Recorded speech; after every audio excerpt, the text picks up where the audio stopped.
I ain't even combed it yet. It looks crazy. All right, go live. Let's see. Part 2. Yep, perfect. Let's see. Awesome.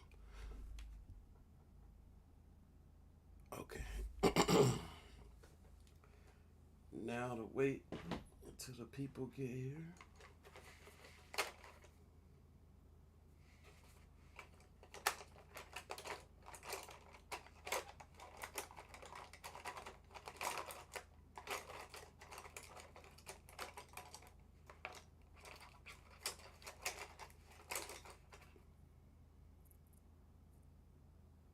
Wow.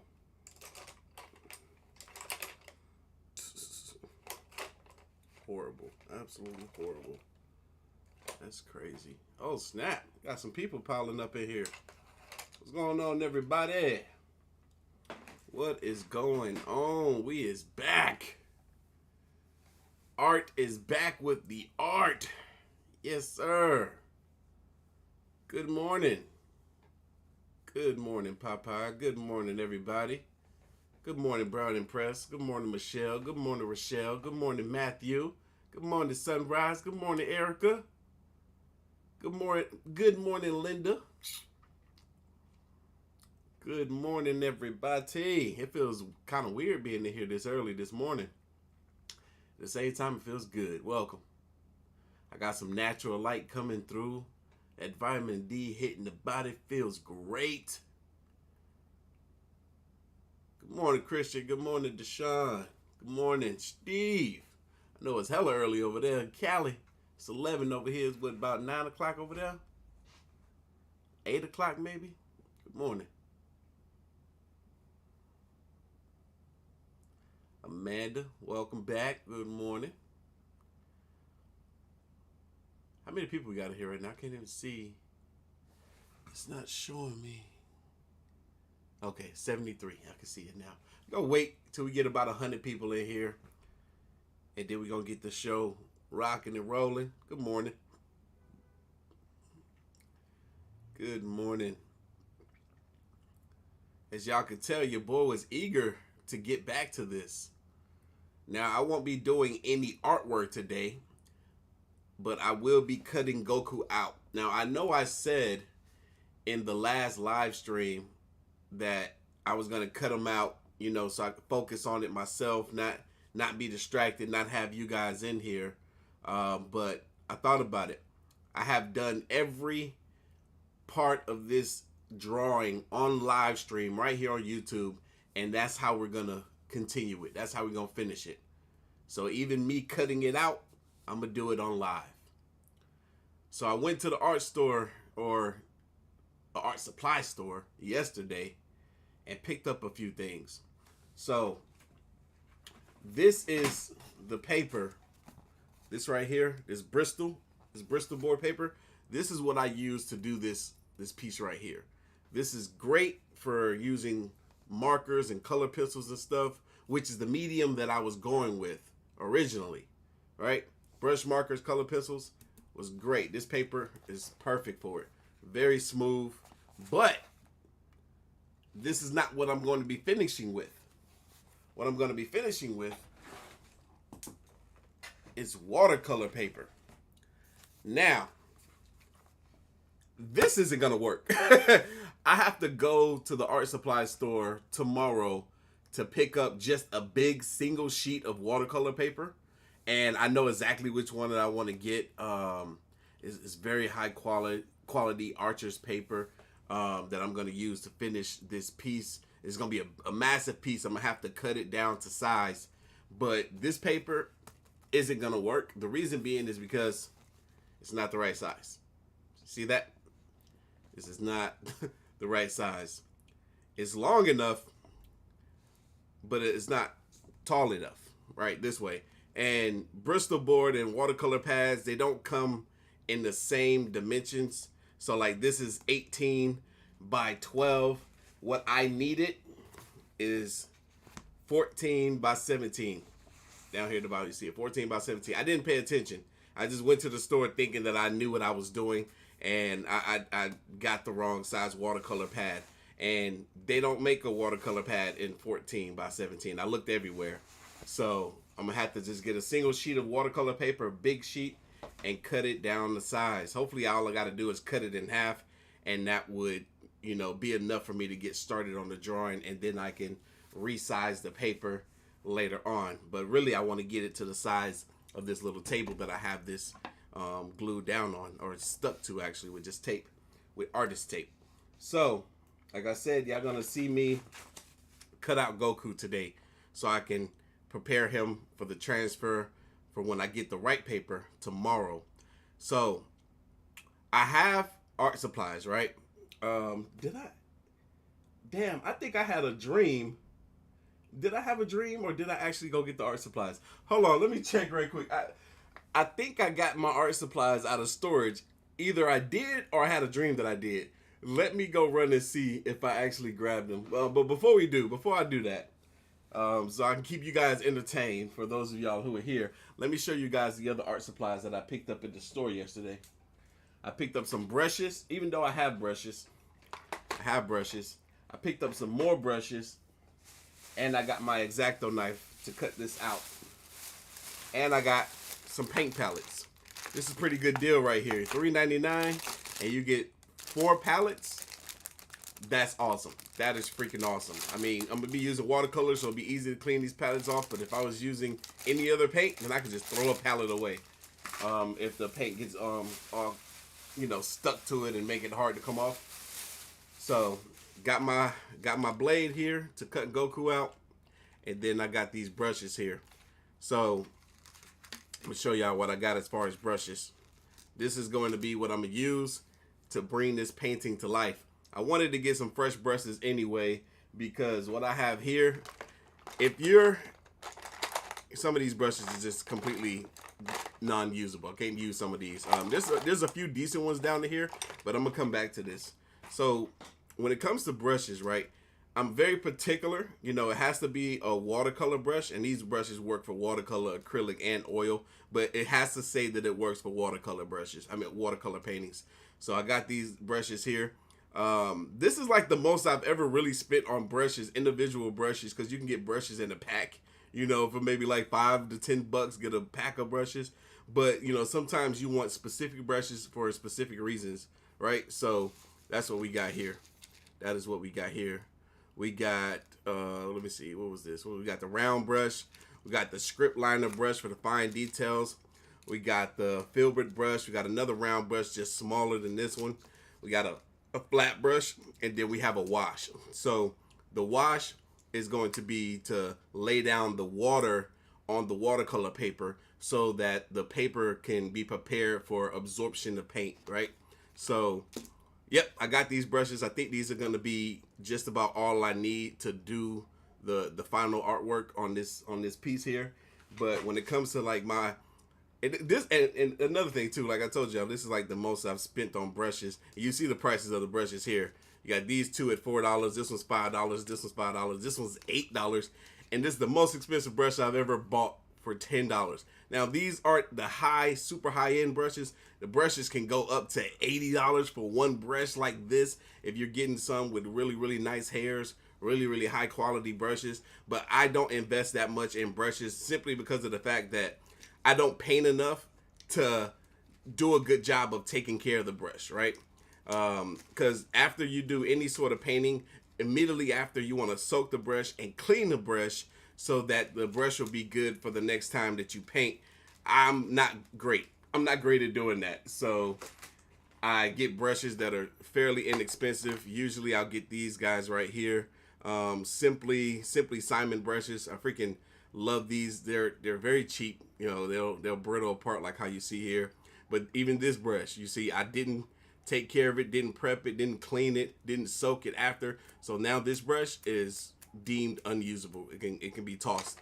This, I used to use this brush specifically for glue already. I didn't care about it enough to begin with. The very, very cheap brand brush. This brush, usable, Still usable. I cleaned it. This was one brush that I actually did clean after using it. But this is one of those brushes that you can get in a pack of brushes and you'll be fine. Not to spend an arm and a leg, but to get something decent. I love this brand of brush. See, I did clean this brush, but I used some like black ink or oil or something. So this won't be that usable, but it's still usable. But yeah, some of these brushes still usable. This one, not so much. Didn't clean it. Some of these brushes I've never even used. I've never even used these guys before. This brush still usable. Still usable. But like I said, these are the brushes that you can get at Michael's and like a pack of brushes, right? Some of this stuff in here definitely still usable. I'll probably end up using this brush at some point during the painting. But I got some stuff that I need here. And yeah, let me go show you guys my... Oh, and another thing. I ordered paint. I ordered paint specifically for this piece here. I have paint, but I want to make sure that I have enough colors to pull this drawing off. Remember, I told y'all I'm going to do a sample watercolor galaxy picture tomorrow, like how I used to do back in the day where I draw a circle and try to keep the paint within the circle. I'm going to do that once that other paint gets here, just so that I can make sure that I will be able to do that same thing, but on this image here. So I ordered some Winsor Newton Cotman watercolor paints yesterday. I ordered a set on Amazon. How much were they? How much was that watercolor set? And I got the tubes. I got the tube paint. So let me pull that up. Let me pull that up. They'll be arriving tomorrow. Let's see here. Yep, so this is what I got right here. I got the Winsor Newton watercolor paint kit right here. You can see all the different colors in here. I got the tubes. I got the tubes instead of the palette. And this is, how many colors do you get here? This is 20. Got 20 different colors here. When I went to the art supply store, I grabbed a ton of colors, ton of paint. But I was like, I'm not very familiar with this brand. I don't know if it's going to do exactly what I needed to do. So what I'm going to end up doing is getting a brand that I trust. I trust Winsor Newton. Even though this is just their Cotman line, which is their beginner to intermediate paint, you know, they have a professional line of paint. So this paint right here was $22 for these watercolors. Cotman, like I said, Winsor Newton, trusted brand. But if we go to hold on, Winsor Newton professional watercolor. I said Winsor, not Wizard. The paint that I really want to get from them, from their professional line. Hold on. It's not showing me. Yep, here it is right here. See, for 4 more paints, this is their professional line. This is 24 colors, but look how expensive it is, $121. And then for the 36, it's $171.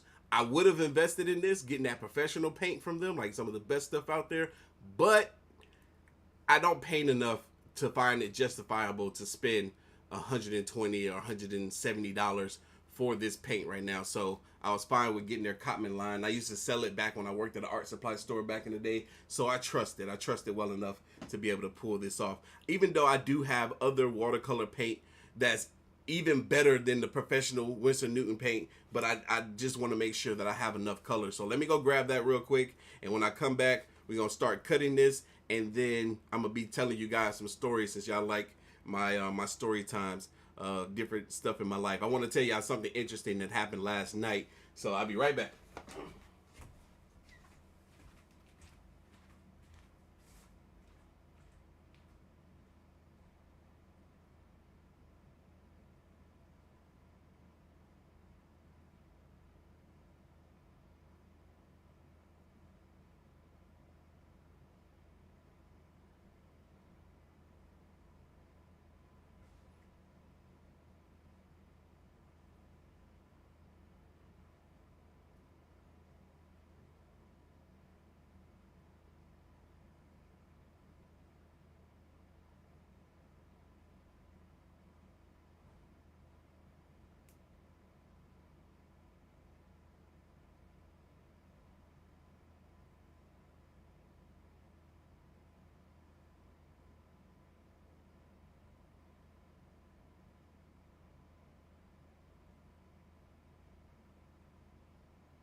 Wow, that's crazy.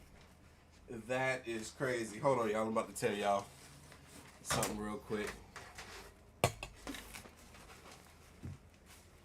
That's crazy.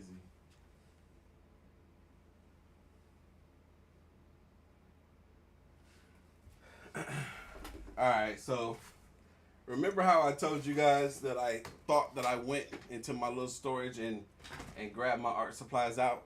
So that definitely was a dream. That was definitely a dream. That never happened. That's crazy. It was so vivid. It felt so real.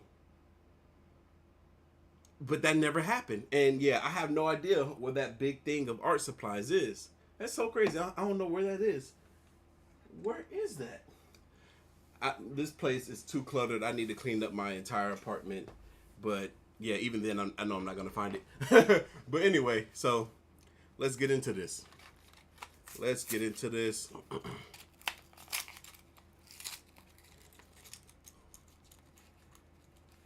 Wow, this did not come secure. Everything is all loose, not tightened up. It's not okay. See that?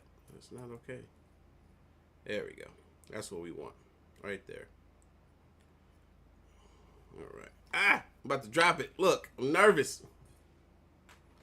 About to stab myself. All right. So now I got to pick a place on this drawing to start. So like I told you guys, I want to do a little story time since you guys enjoyed the story time yesterday that I did while I messed up this drawing. So I think I'm going to start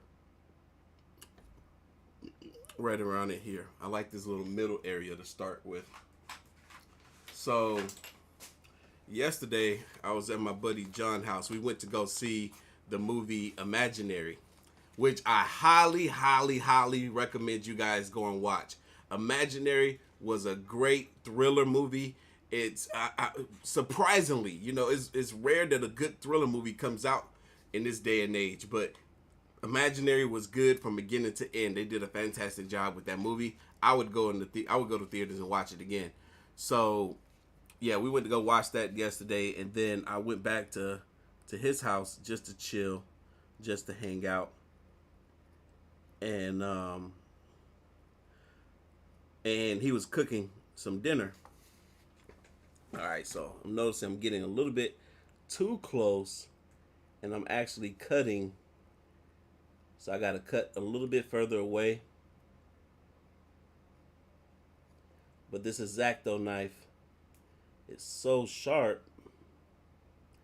that it wants to go against what it is that I'm doing. So I got to leave a little space around the image that I'm actually cutting.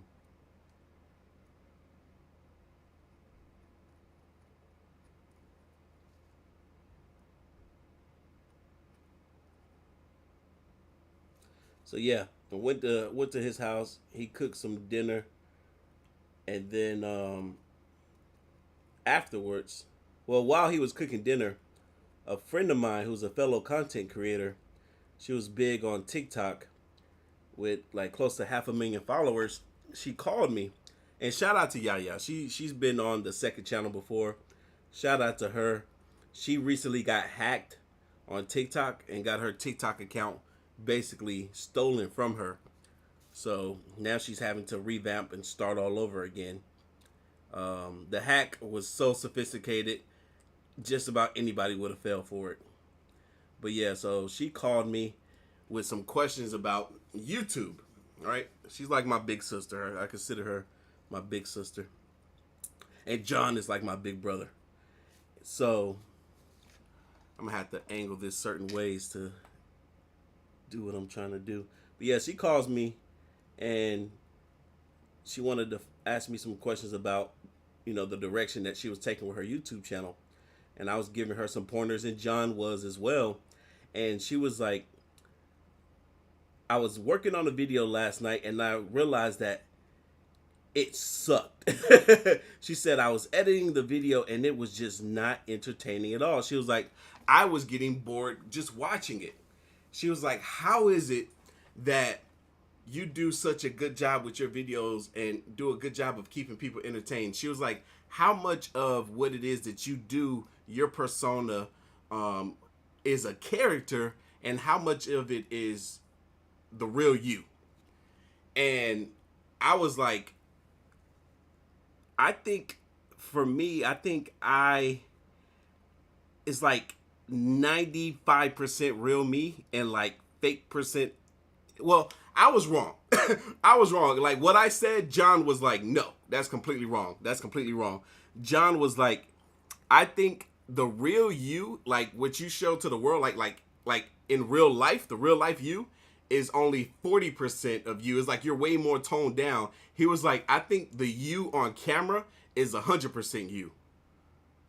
And Yaya was like, interesting. I was like, explain, tell me more. He was like, I think the person that you are on camera is like who you are to yourself, like who you are, like 100% genuine, authentic you, humble, like that's who you really are. But in real life, you're completely different. He was like, this is the first time I've ever heard anybody say this. He was like, who you are on camera and who you are in real life is completely different. Usually it doesn't go the right way when somebody says that. Usually it's like, oh, I like who they are on camera, but in real life they're an a-hole.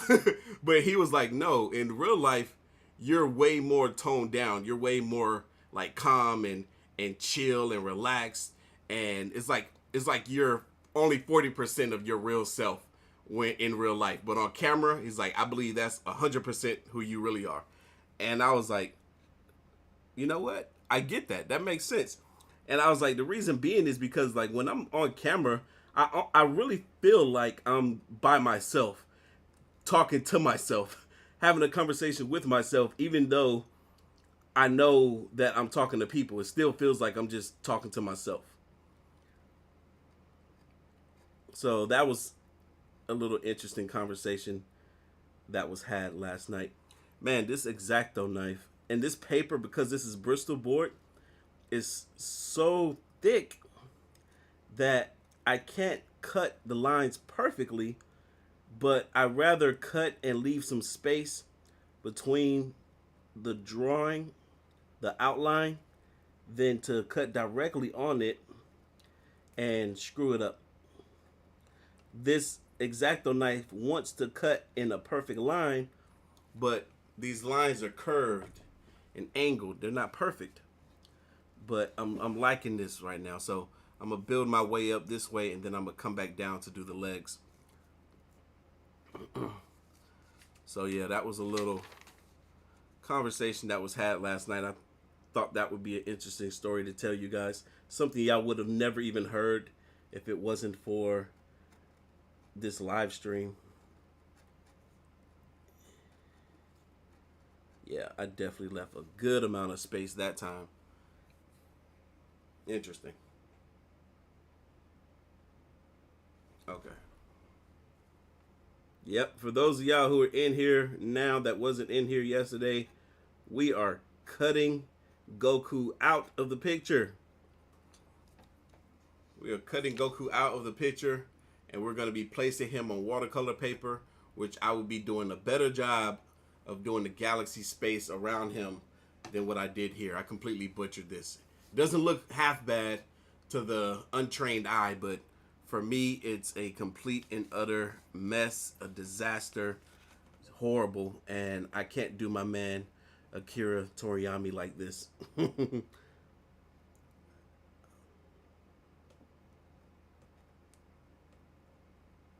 rather do it how he would have done it, which is with that watercolor. Woo! See, I'm controlling this thing now. Woo! That was too good. That was too good. I never worked with X-Acto knives like this. So, and I see people do it.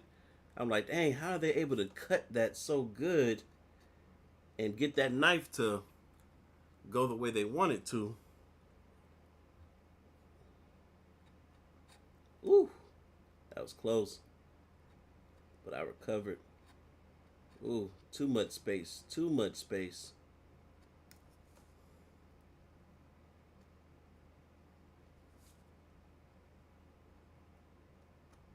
Way too much paper. So what I'm gonna have to do is, when I go in, before I place it on the watercolor, I'm gonna have to just clean up. It's probably best to clean it up now while it still has enough structure being bound down to this paper. There we go. See, that's better. That's better. See, I even got it up so y'all can see. So, I want to tell you guys a story about when I worked in the art supply store. This story is going to be all over the place. There's some dark parts to this story. There's some sad parts to this story. There's some happy moments to this story. But I couldn't be more grateful for the opportunity to work at my favorite art supply store at one point in my life, even though it was a miserable situation. So I'm not even going to expose the name of the art supply store. But yeah, I'm going to go ahead and tell you guys a story about when I worked at an art supply store. This was exactly 10 years ago now. I was 26 years old. I had just left working at a car dealership, Nissan, where I had a horrible experience. I was being bullied on that job. That job, it was in the hood. It was in a really not great part of town. Everybody that worked there was super, super ratchet, very, very unprofessional. They would fight, physically fight. Management wouldn't do anything about it. They would literally be like, hey, look, as long as y'all aren't fighting a member of management, we don't really care. And for the establishment to be what it was, everybody's in there dressed in suits and stuff. You're like, what in the world is this? This isn't even real. This isn't reality. How the heck are these grown men in here acting this way, dressed in suits in this professional environment? Some of these people making six figures and well over, but they're so unprofessional. What is this right now? But yeah, it was a horrible experience. So after I left there, I had to find employment again. Got bills to pay. So I end up going job hunting, and I came to this one art store that I freaking love, and I was like, hey man, let me shoot my shot and see if I got a chance at landing this job. And I knew it wasn't going to pay well, but I still wanted that opportunity to learn even more about art. So I applied. There was a cat there, assistant manager named Preston, cool as heck. He was really one of the only people there that I liked to associate with. Cool as heck.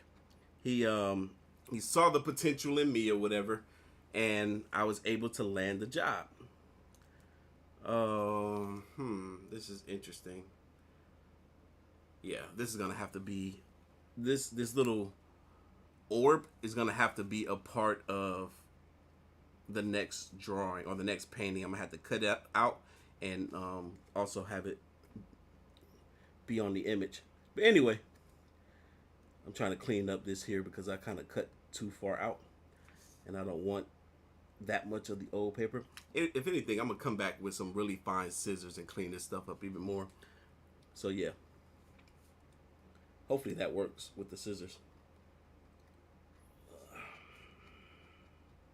But yeah, Preston gave me a chance and brought me onto the team at the art supply store. Some of y'all I've told this story slightly to before, and y'all went and did some reconnaissance and found out exactly which art supply store that I'm talking about.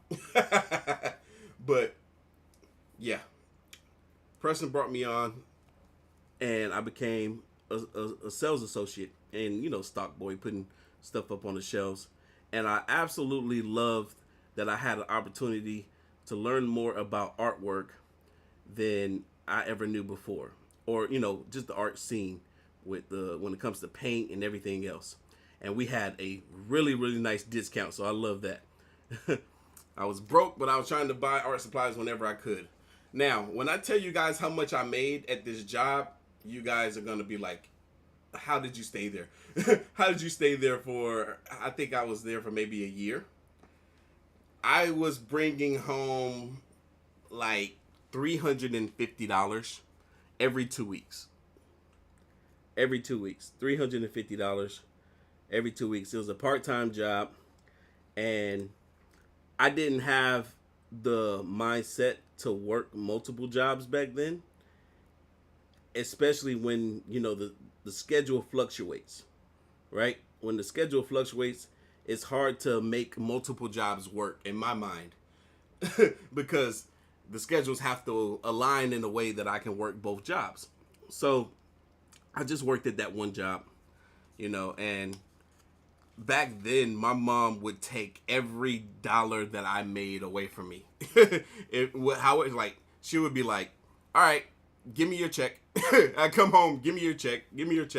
Every dollar she would take away. She was like, "We got bills to pay," and she wouldn't even use the money that I gave her on bills. It was a mess back then. It was a mess. So I would sneak and try to keep at least $20 out of each one of my paychecks. So like literally $40 a month is all I have to show for the work that I was putting into this job. I was miserable. I would run to the bathroom at that job and have mental breakdowns. Like what's it called? There's a term for it, like a meltdown, a breakdown, or whatever it's called. I would have a breakdown. I'd be in the bathroom just bawling my eyes out because I felt like I was working for nothing, and I was amounting to nothing. So I would be in there and bring home a little bit of money, and I would give my mom the entire check, and I would keep just $20. And that $20, I'd use that for gas to get to work since I wasn't too far from the job, and then I would also use that money for lunch to go to McDonald's and get something off the dollar menu, right?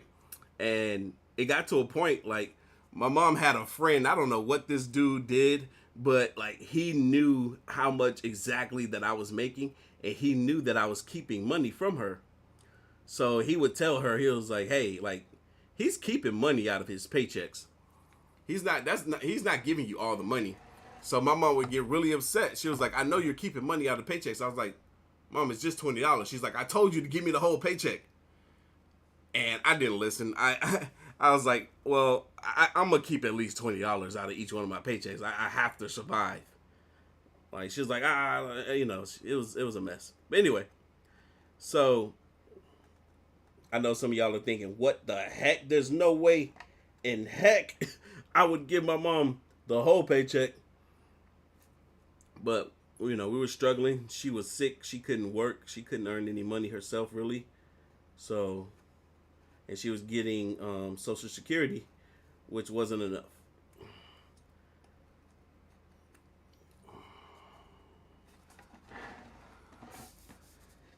And if y'all ever heard me say on the second channel where I talked about my mom being a gold digger, yeah, there was a reason. There was a reason for that. She could sweet talk a man out of some money. But she did it for our survival, to keep a roof over our head. So, at this job, it was interesting, the people that worked there. We had this one girl that worked there. I won't say her name, but y'all can figure out who she is based on what I'm about to tell you all. So she came in a few months after I had already been there. She had worked at the other location, and she came in as a supervisor to my location. And she was tatted up. She was, at that time, a tattoo apprentice. And she went on to becoming like a tattoo star. Literally, she was on this show. I can't remember. It's like Ink Masters. I think it was Ink Masters.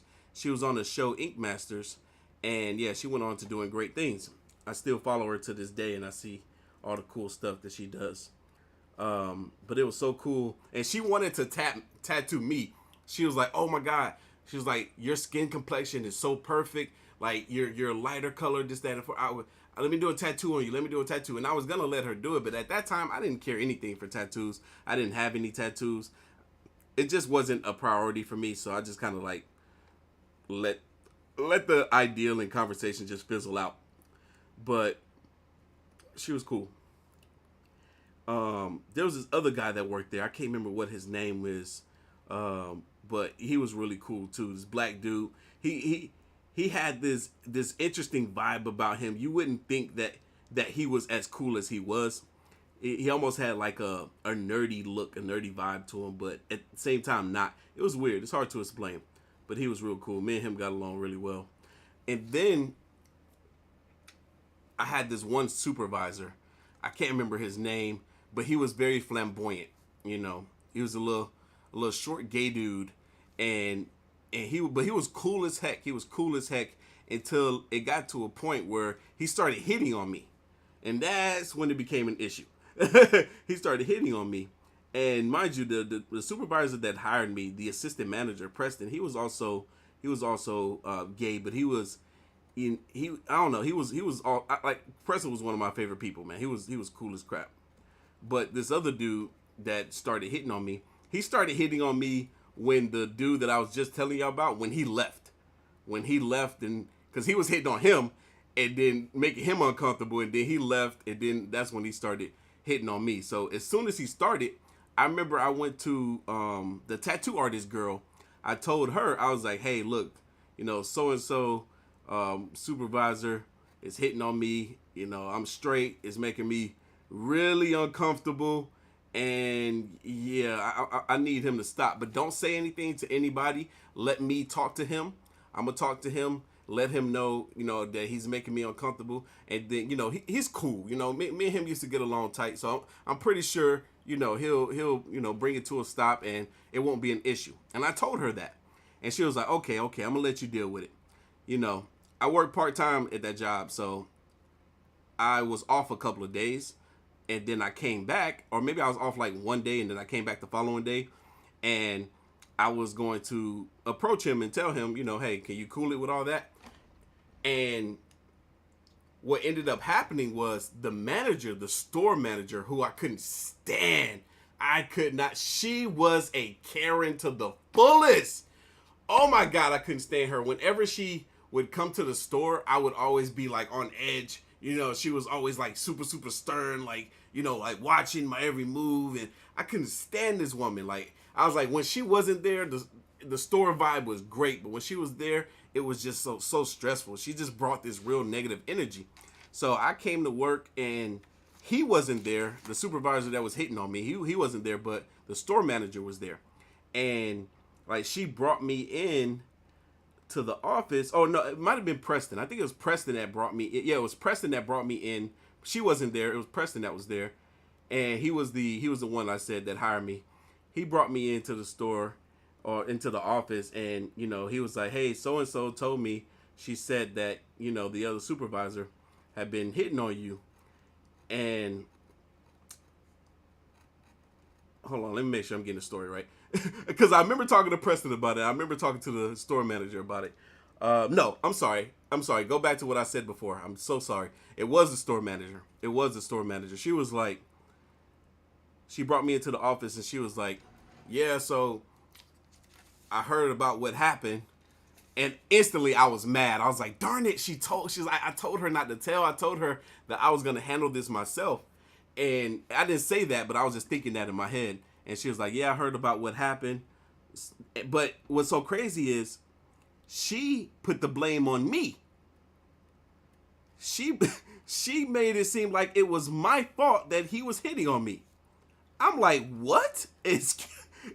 Excuse me? How are you gonna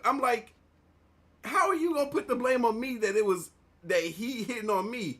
And it was a mess. It was a mess. So, like, the next day, I spoke to the girl that told the manager, and she was like, I'm sorry. She was like, I told Preston, and Preston told the store manager, da. And I was like, oh my God. I'm like, I told you I was gonna take care of this. So later on that day, Preston comes to work, and I'm talking to Preston about it. I'm like, yo, Preston, yeah, man, I know you heard. He was like, yeah, I heard. And he was like, I'm gonna be honest with you, he's done that a lot. I was like, what? He was like, yeah, he's done that to a lot of people. He's been inappropriate. He's hit on them, and I'm like, yo, but the store manager, she made it seem like I was in the wrong. Like I encouraged him to do that or something. And he was like, yeah, nah. He was like, I believe you. Like he's done that. I'm like, why do y'all still have him here then? I'm like, this is clearly favoritism. I know the store manager like adores him and loves him, but this is clearly wrong. Y'all can't do this. Y'all gonna have this man here and he's running people away. And Preston, he's all like, he's not gonna jeopardize his job, so he didn't say nothing. So obviously after that, the dude that hit on me, we would give each other the cold shoulder, right? We wouldn't really talk to each other anymore. And it was very clear that the morale of the store was down because of that situation. So, hold on, y'all. This is where that masking fluid is, so I want to make sure that I cut all that masking fluid out. Get it nice and smooth without messing up. So, trying to focus a little bit here. This is a very pivotal moment. There we go. I think I cut it all. Woo. Okay, I didn't cut this line right here. So, maybe another day or two went by. Well, after about a week or so,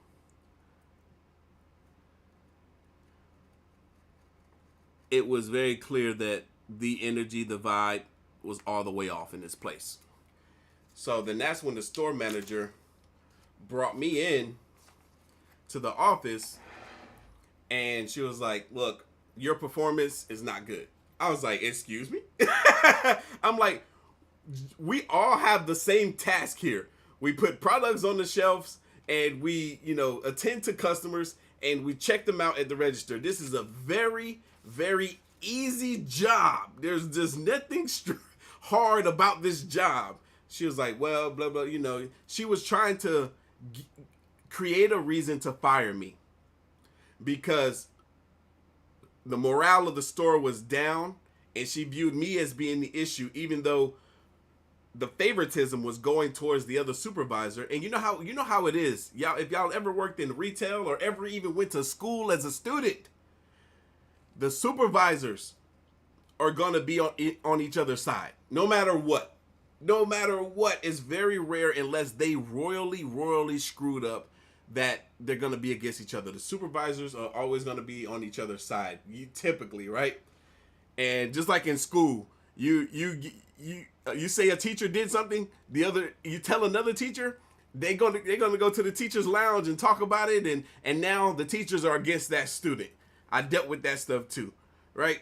So I was about to say her name. The store manager just found every reason to, in the book to make it seem like I was the one at fault and to ultimately end up firing me. And she was really rude and disrespectful about the way she went about doing it too. She was saying things that she didn't have to say, stuff that was very nasty and unnecessary. She was like, is this your only job? She was like, how are you surviving off of these paychecks? Like, I couldn't imagine just bringing home $350 every 2 weeks. There's no way. She was like, this should be a learning lesson for you. I hope you go on and do. She was like, you should go on and do. But it was almost like she wasn't wishing me well at the same time. I can't remember her exact words, but it was like she basically making it seem like I was a failure in life and that I was never going to amount to anything. Right? I remember last year, I pulled up to my old job. They had moved the location over like one door, one building, whatever, next door basically, and hoping that I would run into her so I can rub in her face just how much better I'm doing in life right now. But she wasn't there. It was like one girl working in there, and that girl was the supervisor or store manager. I don't even know. I'm like, this place is clearly going under. Hallelujah. Screw all of you guys. I'm happy that it's going under. And I know the reason is because of places like Amazon, where you can go and get the same stuff for way less because they price gouge like crazy in that art supply store. But it was still a cool experience. You know, when I started working over there, it was at this location called, you know what? I'm not even going to tell y'all where it was at, because y'all going to be doing your homework. As soon as I name it, y'all going to be Googling it. But, yeah, basically, we were the only retail store over there for a while until, you know, they started building up. So now it's a very, very, very thriving area. It's like one of the go-to destinations in Georgia to really just vibe out and have a good time. And yeah, and that store is still over there. So like I said, I'm not even gonna tell y'all too much because I know how y'all can be. But man, that job was something else. I remember when I was working at that job too, I had got into my very first car accident. I was on the highway driving to work. I was literally on my way to work. I had stopped to get some McDonald's because remember, that was all I could afford.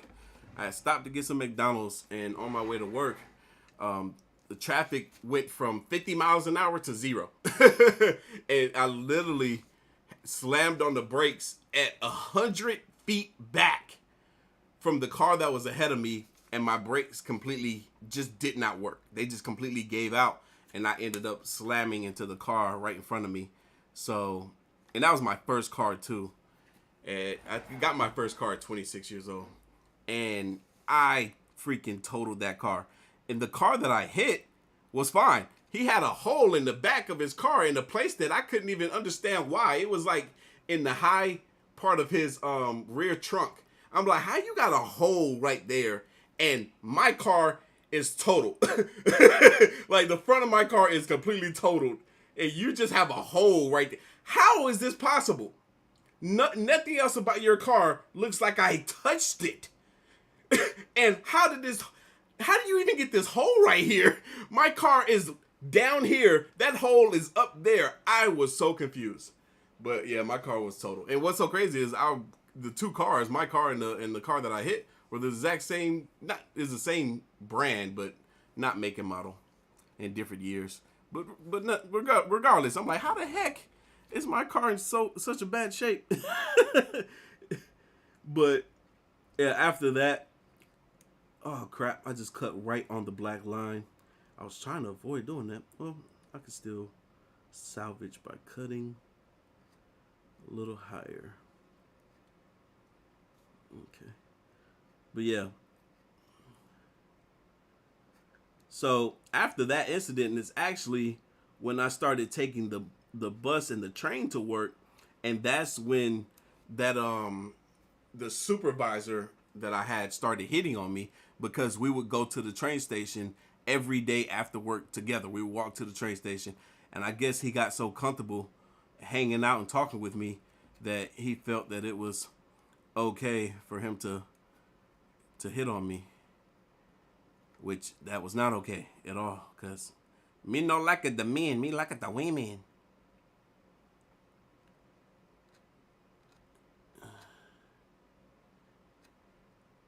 Oh crap, that dang on masking fluid is so hard to cut through, and it's sticky, so it's kind of messing up the blade a little bit.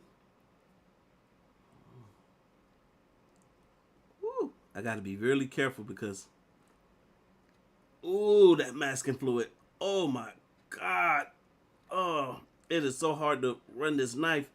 That masking fluid forced me right on the black line. So I'm gonna have to do some more line work once I get this image all the way cut out. That sucks.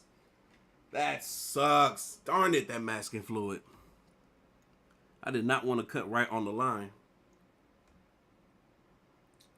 I'm trying to think. But yeah, so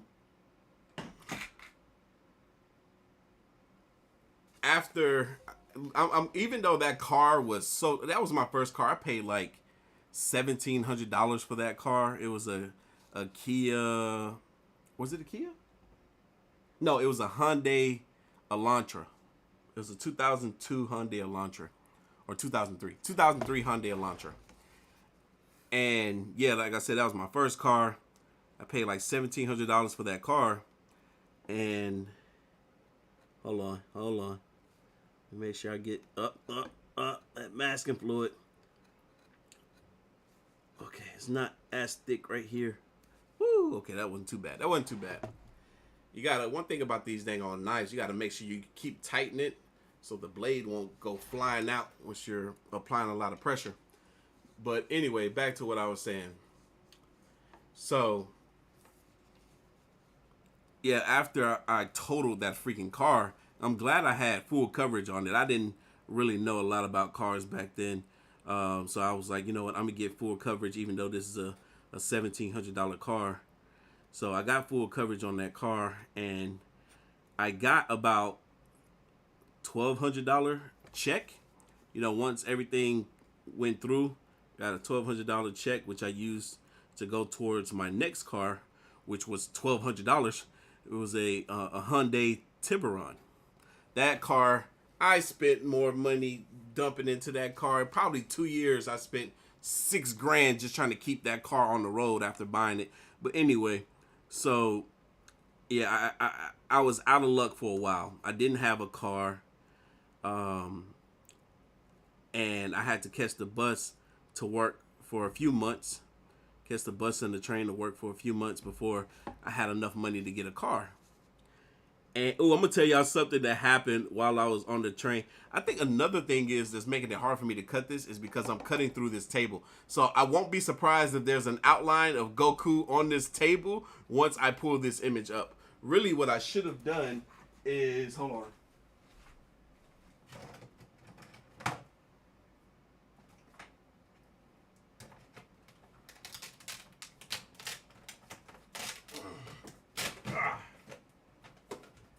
I'm grabbing a cutting board right now.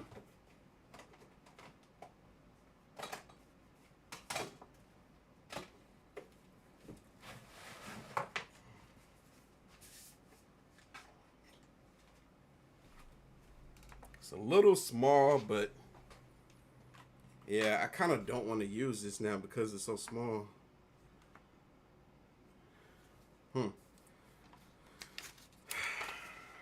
But it might make it easier to cut this, so.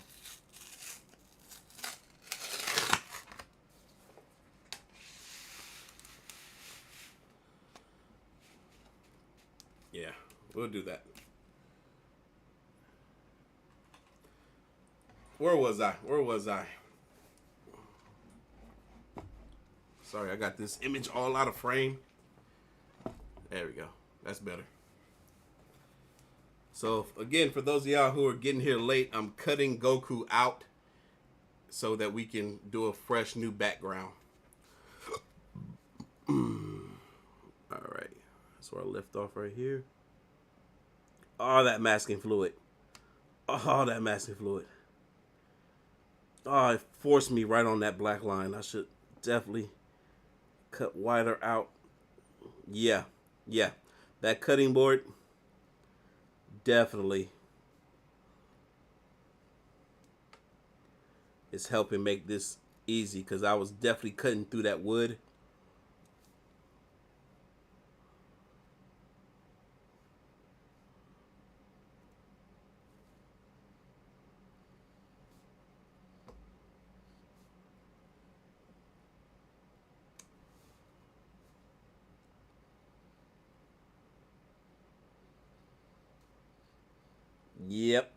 Yep. A lot easier now. I'm applying so much pressure that I was straight cutting wood too.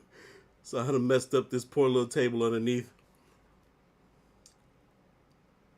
Yeah, see how much faster this is going now? Even in areas where the masking fluid is. Because now I'm no longer cutting through wood.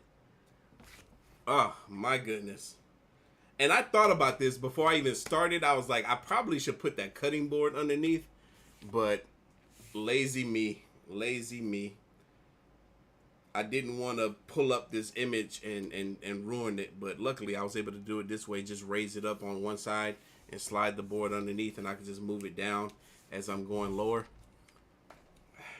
It's been so long since I've done artwork. I'm out of touch with myself.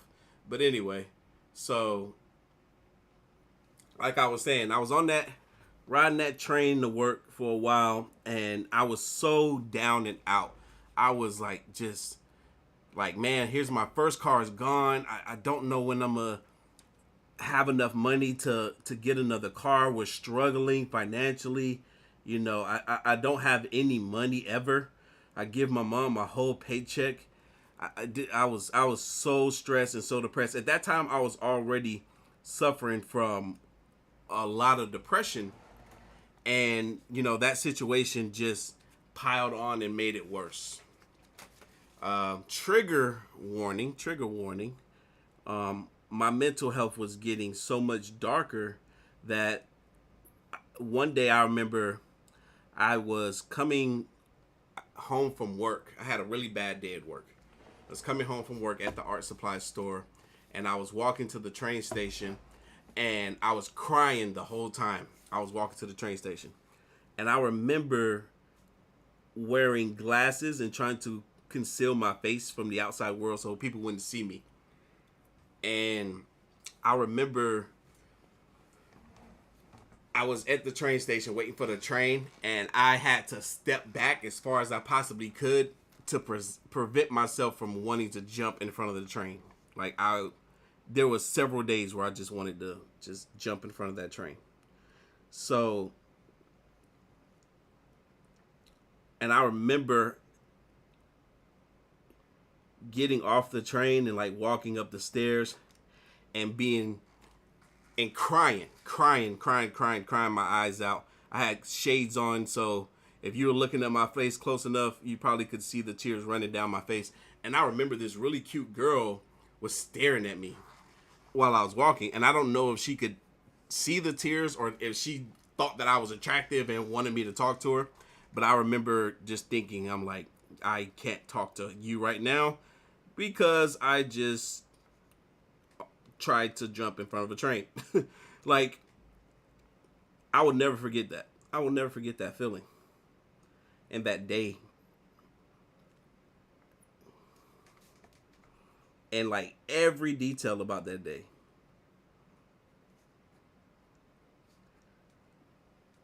But that was before I started my journey of self-development, which I told you guys about in yesterday's live stream. It would have been another 2 years before I started the journey.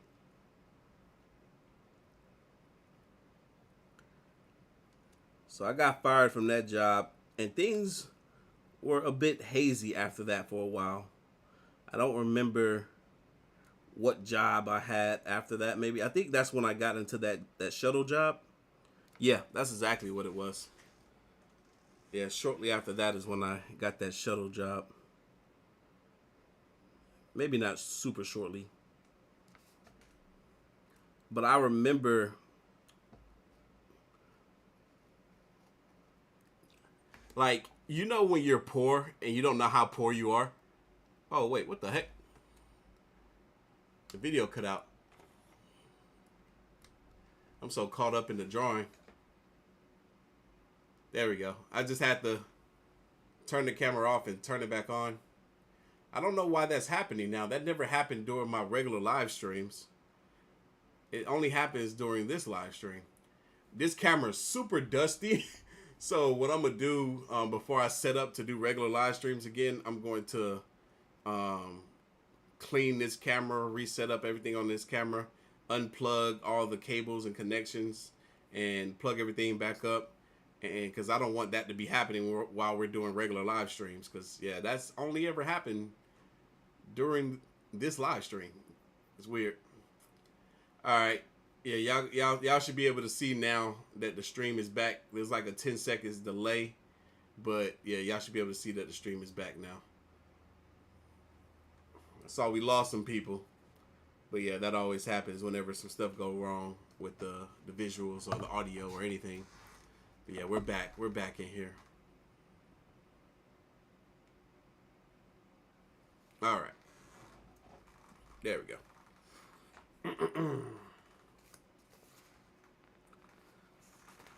Where was I? Okay, I see it now.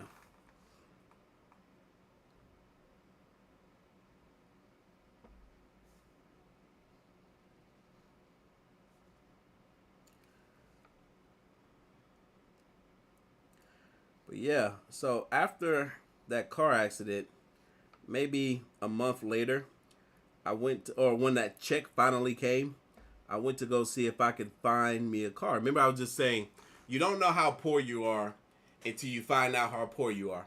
So I got my friends Ben and his wife, his now wife, and they have a kid now. I gotta see the kid. I haven't met the kid yet. I had hit them up. I was like, "Yo, Ben, you think you can help a brother out? I need a ride to go, find a car somewhere." So we hopped in his car. We drove up and down Buford Highway to a bunch of different car dealerships, and we got to this one car dealership where they had my dream car. Mind you, I'm poor as heck.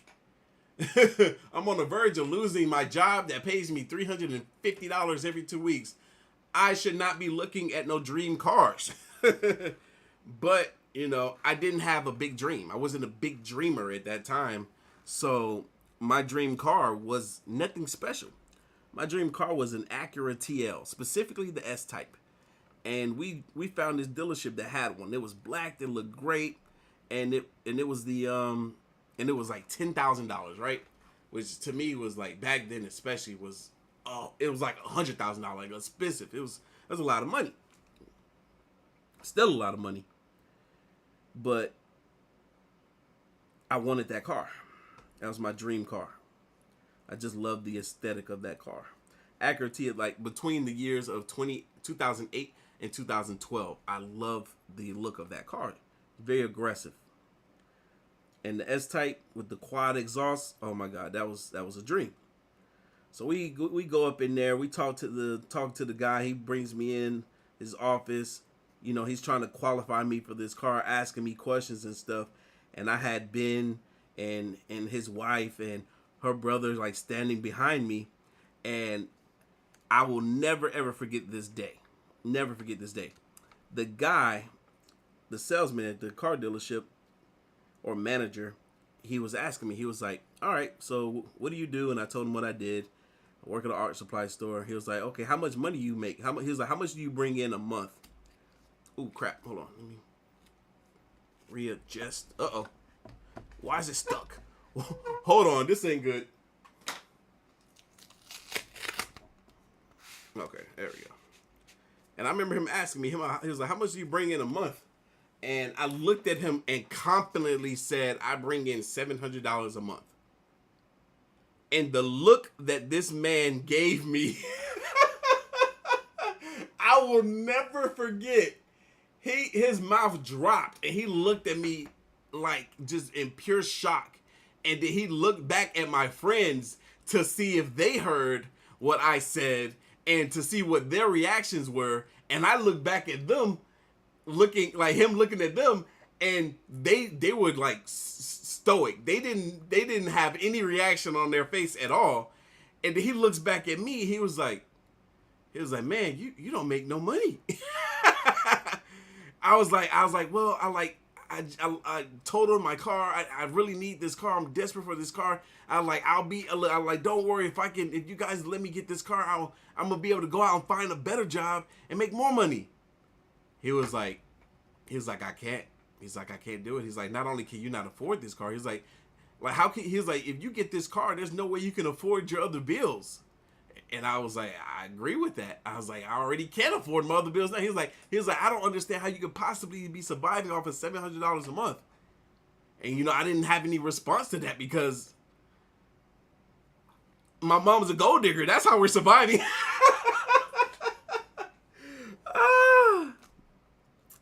Yo, it was a wild time. And he was like, "This will financially ruin you if I put you in this car." He was like, I can't help you. So we walked up out of there, and I didn't say nothing. I was like, darn it, man, I wish I could have got that car. That was like my dream car. And I remember Ben looking at me, and he was like, man, I didn't know things were that bad for you. And it was in that moment that I realized just how poor I was. And that only added on to the depression that I was already experiencing. Mind you, I'm in my 20s, right? 20s.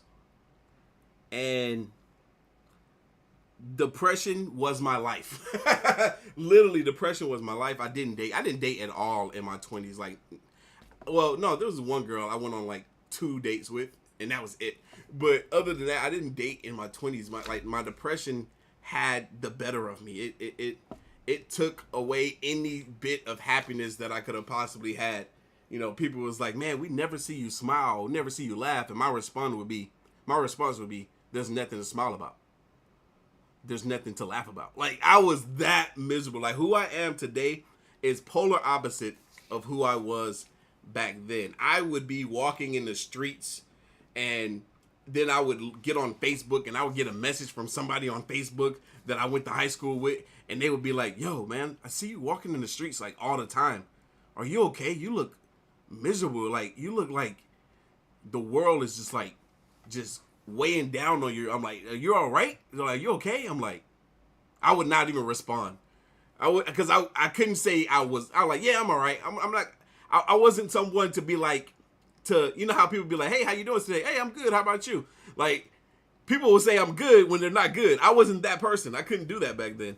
If there was something wrong with me, I would tell you what was wrong with me, or I'm not going to tell you anything.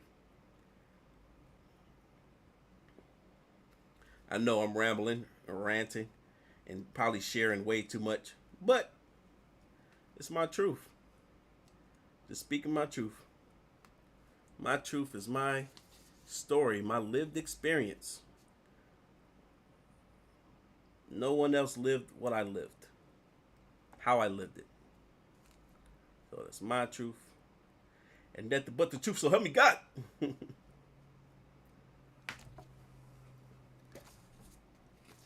But that was the gist of what I wanted to share with you all today.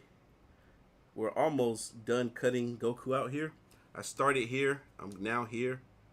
So I just got to do the rest of his leg, and then boom, we're there.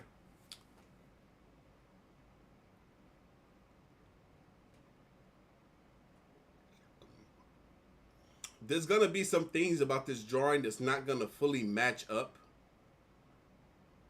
when I do the watercolor paint. Like how this bit of like almost like lightning is going through his body or past his body. That's not gonna, it's gonna be different when I do the other painting. So I'm still gonna keep this as kind of like source material to go off of when I do the painting. But yeah, it's gonna be a little bit different.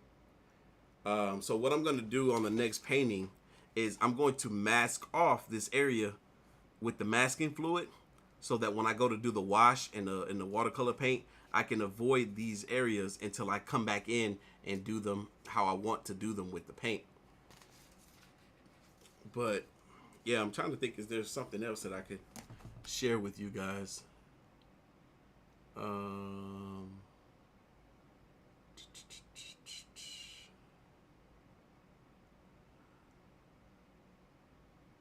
Okay, I see the chat isn't saying a whole lot, because I was looking, I was like, wait a minute, hold on. People still saying they can't see? Oh, he doesn't know? Okay, that was a while back. So people can see now. Hold on, I got some mucus on my throat. I need to clear it off. I'll be right back. Don't go nowhere. Don't go nowhere.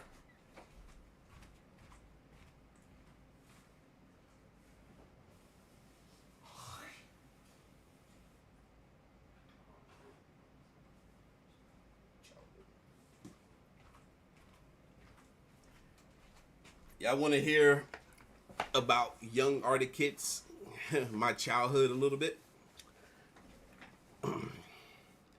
So, remember I told you I was poor, but I wasn't always poor.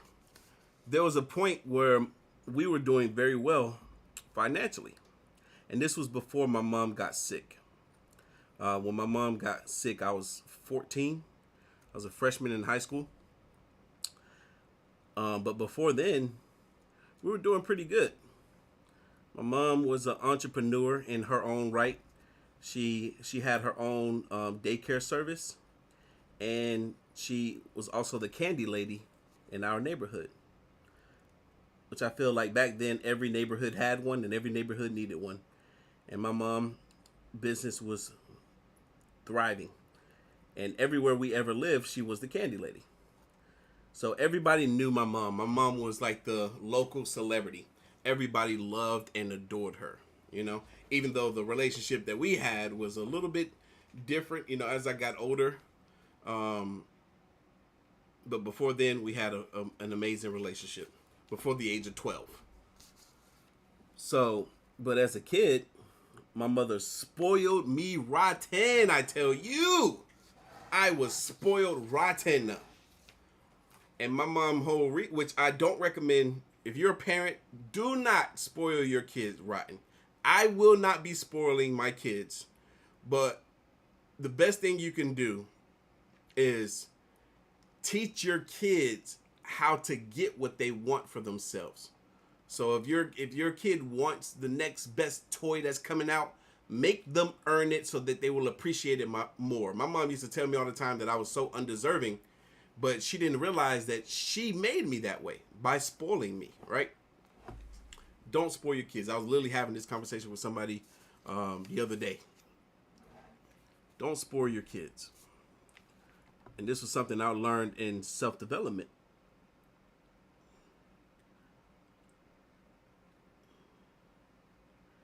How spoiling children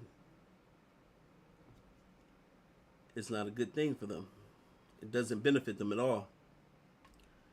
So, my mom spoiled me rotten. When I say spoiled rotten, you guys, I'm not saying that just to be saying that. I mean, I literally was spoiled rotten. My mom would, anything I wanted, I got. I had more presents underneath my Christmas tree for one child, just me, because I was the only child.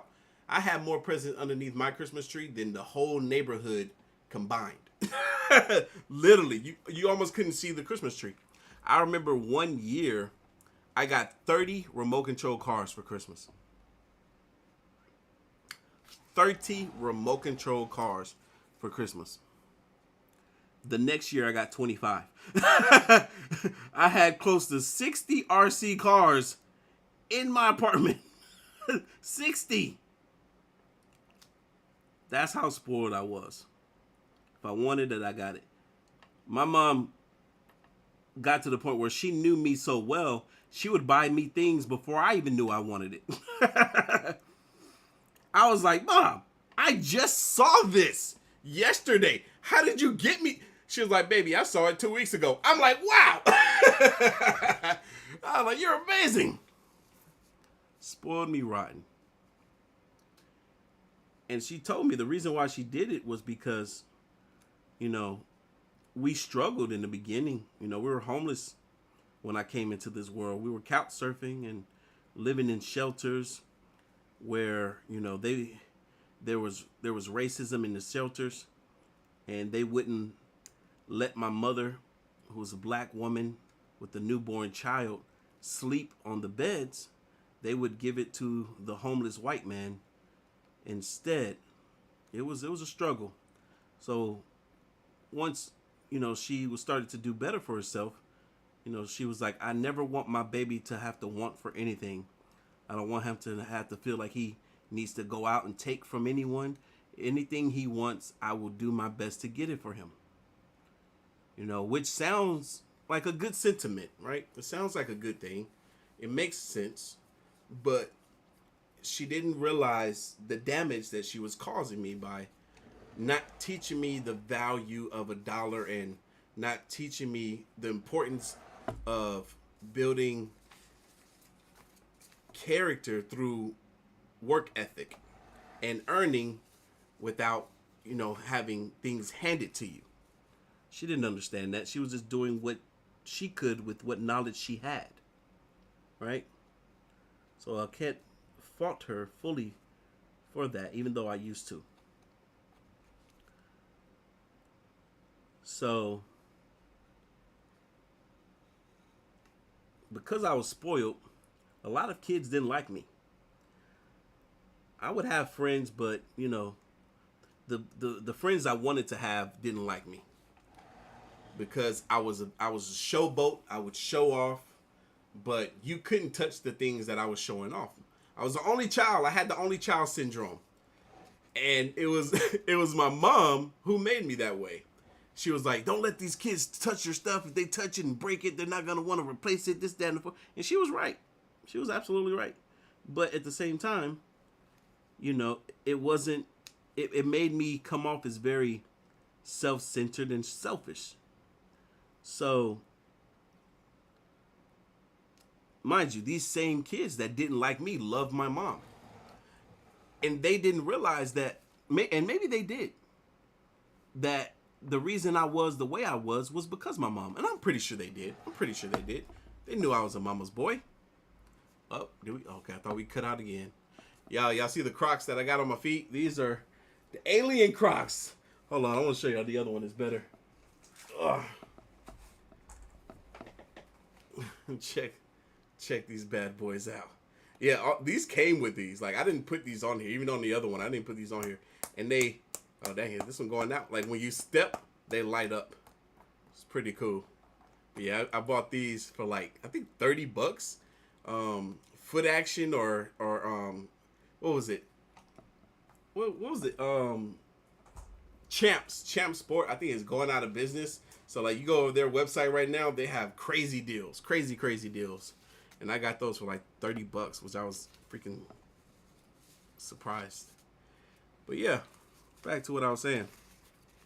It was weird. It was weird having all the kids in the neighborhood love my mom, but not all of them loved me or even liked me, you know? They would try to fight me. They would try to jump me. They would try to curse me out, yell at me, all this type of stuff, because they didn't like that I had all these things that they didn't have, and that their parents wouldn't buy them or do for them. So I had to learn how to fight. I had to learn how to fight, and luckily, I never lost a one-on-one fight. It's probably not the same today. You know, them young muscles, they work different. I'll probably get my butt whooped today if I were to get into a fight. So I'm going to fight real dirty if I do. But yeah, back then I had to be a fighter. So one-on-ones, I never lost. We're almost done. So I got to cut where the border that I created with the tape. I have to cut in those places, and then we'll be done. And those are straight lines. And then we're going to try to peel Goku out of this picture and see how it looks. That's going to be fun. That is going to be fun. Oh, dang, no, I didn't cut this up here. Hold on.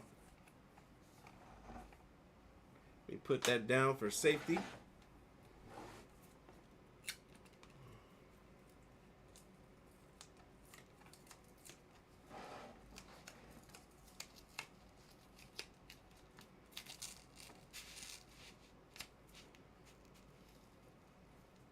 Okay. Now we're back in action.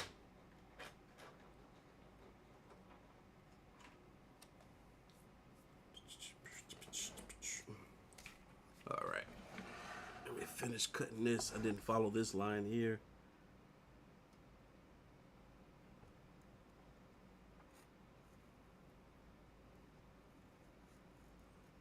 Oh yeah, I'm so glad I put this cutting board underneath. Man, could have saved this table. But all right, I'll bring this back down so I can cut along here, and then we should be able to peel Goku out after that.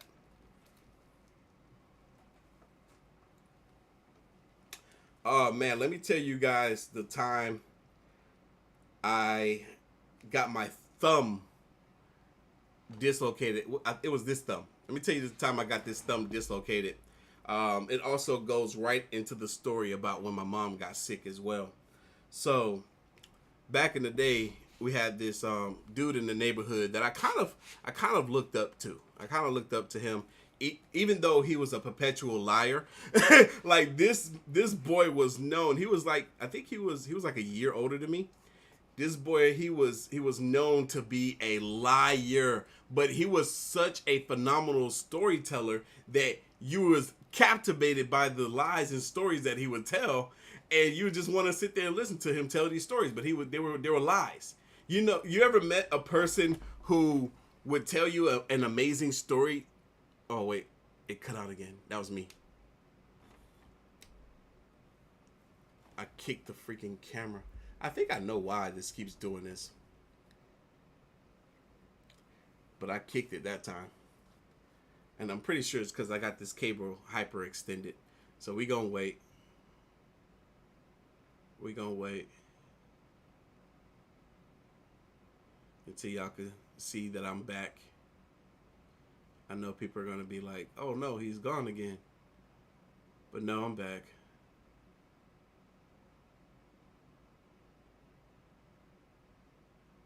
There we go. Now y'all can see me. I'm just waiting on y'all to catch up in the chat. But anyway, so we're back now.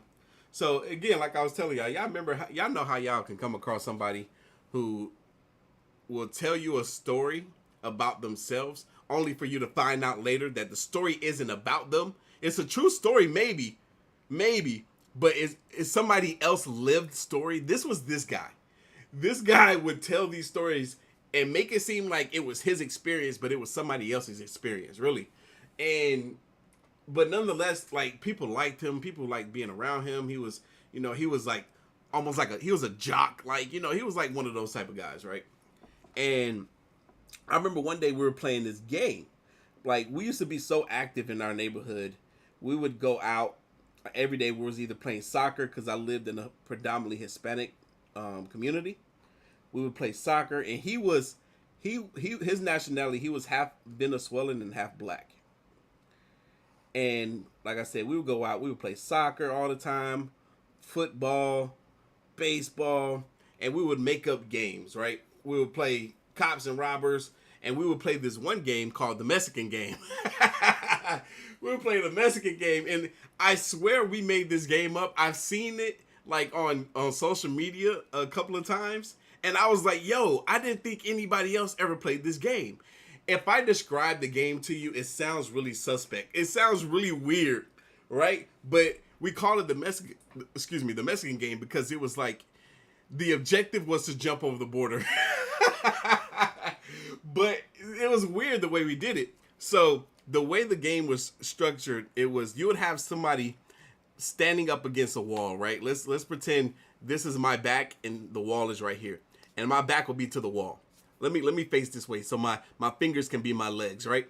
My back will be against the wall, and I'll be standing up against the wall, and then somebody will come and kneel over and put their head between my legs, like right here, and they'll be bent over with their butt facing out this way. And then somebody else would have to come and do the same thing behind them. But there was like a structure to it, a way you do it. So like, after the first person goes, and then somebody has to run and jump and sit on the person's back that's kneeled, right? And then after that, somebody goes behind their butt and put their head underneath their legs, and then somebody has to come, and your objective is to jump all the way to the other person that's sitting on the first person's back. You have to jump all, like, you try to close that gap so there's not a lot of space. So you're basically sitting on the neck of the person that's kneeled behind the first person that's kneeled. It's very weird. Like, it made so much sense to us. We knew what we were doing and how to play it back then. But the train would just continue on until you got all these people sitting on the back of other folks' neck. It was really weird. It was really weird the way we did this dang on game. But Monir, oh, I said his name. the Venezuelan dude tried to get tricky. He tried to get tricky. So his objective, like, he was like, and like the place that you want to be, the safest place, is to be the person that's up against the wall, because you don't have to worry about somebody that's 200 pounds running and jumping and landing on your back as hard as they possibly could. So I was happy because this is one of the first times that I was on the wall. I was on the wall and I was holding bracing the torso of the person that had their head underneath my crotch. So I was happy. I was like, I am safe. I don't got to worry about my back getting broken today. So I'm up against the wall, and I'm holding the back of the person that has their legs underneath me. So this would be their back. I'm holding this up, me against the wall. Their head is underneath my crotch, and I'm holding their back with my hands like this. And the Venezuelan dude, he decides that he's going to run, do a 180 twist in the air, and land backwards facing the opposite direction on the person's back that I'm holding. So when he does that, I'm holding their back like this, and my thumb is sticking up. So when he twists and lands, he lands far to the left, and he lands right on my thumb, and all his weight bit my thumb back, and my thumb just, like, see how my hand is? My thumb was like bit all the way back here, and it dislocated right in here. And for the longest, for years, like when it get cold or something, like this area would be like tender and like sore. It's normal now. It's fine now. There's people that can bend their thumb back like that. I don't have double jointed or nothing, so I can't do it. So there's people that can bend their thumb back like that, but you would see my thumb like dent in. And I remember we were playing with this guy. I was surprised that he didn't even live in our neighborhood, but he came to hang out with us and visit that day. And we called him, I don't know what his real name was, but we called him Hamburger. Or yeah, that was what we called him. He was referred to as Hamburger. Everybody in school called him Hamburger, and I have no idea why people called him Hamburger. That was just what we called him. It wasn't like he was a super fat guy or nothing. Maybe he just loved hamburgers, but we referred to him as Hamburger. So I'm about to start peeling up the image now, you guys. So Hamburger was playing with us that day, and the reason I bring that up is because a few years later, Hamburger got into a really bad accident where somebody, it was a hit and run. He was a pedestrian walking, and somebody hit him, and he ended up passing away. But R.I.P. to Hamburger. But anyway, so okay, yep, we're doing the process of actually peeling up the image now, you guys. So yeah, oh, this is my favorite part. This is looking nice. I love the way it's coming up. So yeah, he lands on my thumb, and I jump back, and I'm like, ah, crap, and I'm holding my hand like this, and I go over to everybody, and I'm like, I think my thing on thumb is broken. Man, they're laughing. They're like, you tripping? You like, I was like, nah, bro, I'm serious. And I did, and I did like this to see how far back it would flex, and it flexed all the way back, and they were like, oh, you know how guys are. They're like, oh, they tripping. And I said something. I can't remember what I said that day, but I said something that stuck with me for years. Like, they never let it down. Anytime they saw me, they repeated what it was that I said. I can't remember what it was that I said. And it was like they were making light of the situation. You know, we were hardcore boys back then. You know what I'm saying? It ain't no soft punk junk going on back then. My thumb was broken. Big deal. Get it fixed. Come back outside and play like the next day. No big deal. But I want to tell you guys something about intuition. I didn't tell you guys about this in the beginning of this part of the story, but back then, before that incident happened, right? It was my mom and my aunt and my little cousins. We had just got home from doing some shopping somewhere. And mind you, back then, when this incident occurred, I was a freshman in high school. I was only 14 years old. And I remember when we got back, we were driving through the neighborhood, and that's when I spotted my friends outside playing. You know, I call them friends, but, you know, some of them didn't care too much for me. But at the same time, they tolerated me. So I saw them outside playing, and I was like, hey, Mom, I'm about to go and see what's the name of them are up to. And she was like, okay, baby, be safe. And I remembered on my way to them, I had this gut-wrenching feeling that something bad was going to happen. I didn't know what it was, but I knew something was going to happen. And turns out my mom had that exact same feeling. So when I came back home, I remember I came back home. I saw my little cousins. They were outside playing. And I told them, hey, go in the house. We got to go to the hospital. Even though I was fine. My thumb was sore, but I wasn't really concerned. I didn't think it was broken. I just thought it was dislocated. But I was skipping home. I was skipping like, and 14 years old with a beard, skipping home. And I saw my cousin. I was like, y'all go run in the house. We gotta go to the hospital. And my aunt, she heard me from, the apartment that she lived in. She was like, boy, what you say? What you say? Hospital? What you talking about? We gotta go to the hospital. I ignored her. I just ran home. Because in my mind, I was like, I gotta prepare my mom for what just happened. Because my mom is extremely, extremely sensitive. I'm her only child. She doesn't want anything to happen to me ever. She's so sensitive. She was a very overbearing, overprotective parent. So I was like, I'm ignoring my aunt. I'm just got to focus on what I'm going to tell my mom so she won't freak out. And it didn't work. My mom still freaked out. So I get in the house and I'm like, hey, Mom, what you doing? Where you at?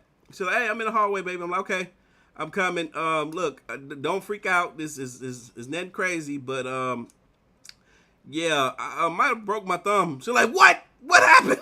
She's like, let me see. And I showed her, and my thumb, it was already starting to like kind of heal. So when I tried to do the flex back, it didn't flex back as much, but it still went back, and she still was able to see the indent from where it dislocated. And she immediately went from dry face to pouring tears.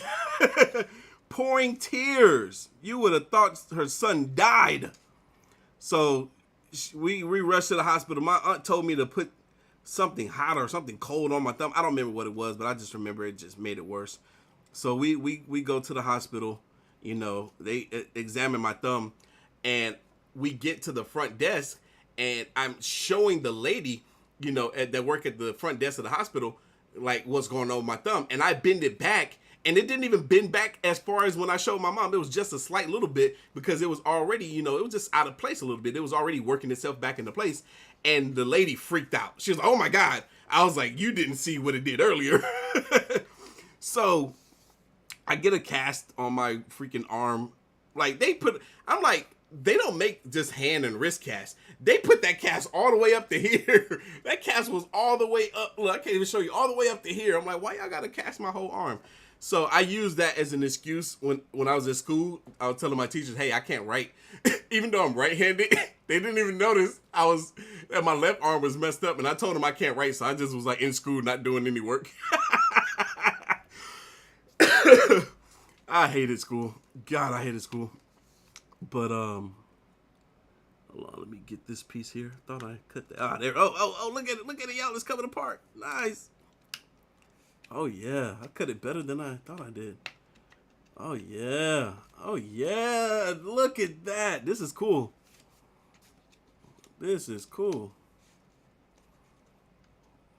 So here I am with a cast on my arm. 14 years old. I remember we were going to go on a little trip with my aunt and my cousins, and we were going to go to Alabama. Mind you, I live in Georgia. I had never been out of the state of Georgia up to this point in my life. I was 14 years old. Never been out of the state of Georgia. So we're going to drive to Alabama because my aunt, her husband at that time, well, they never officially married, but that freaking, lived together law for so long, blah, blah, blah, blah, blah. They had been together for over a decade, almost 2 decades at that time. So her husband had got a new job, his job moved out of state to Alabama. So he followed because he had a really good paying job. And so we went to Alabama because she was going to get some money from him because obviously he's the provider. So she went, she was like, hey, y'all want to come? I was like, heck yeah, I've never been out of Georgia before. So we drove to Alabama, to Birmingham. And this is a part of my story of my life that I will never forget because this trip, the first trip of my life out of the state of Georgia, forever changed the trajectory of my life. And I'm glad I told it to you guys that way so that y'all can understand the severity of this situation and how my life changed after it. Excuse me. Still got this mucus in my throat a little bit. Oh man. Woo-hoo-wee. I loved it. Hold on, I'm looking at the camera. Oh, look at that. That is too cool. Now that looks dope.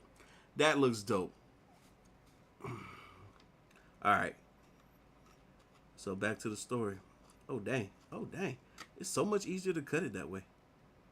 when the paper is rised. Look at this. Oof. Woo-wee. That is nice.